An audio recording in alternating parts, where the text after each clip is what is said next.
دوستو، ڈاکٹر اسرار احمد فرماتے ہیں کہ 1,00,000 میں سے 99,999 افراد اس امت کے ایمان سے محروم ہیں۔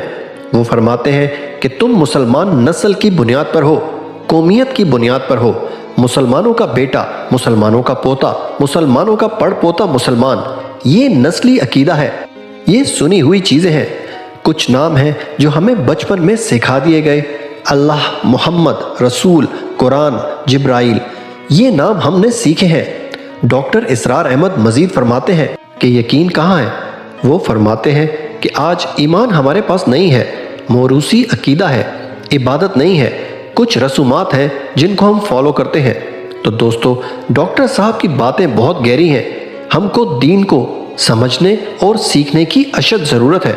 اللہ پاک مجھے، آپ کو اور تمام امت مسلمہ کو دین کو سمجھ کر چلنے والا بنائے۔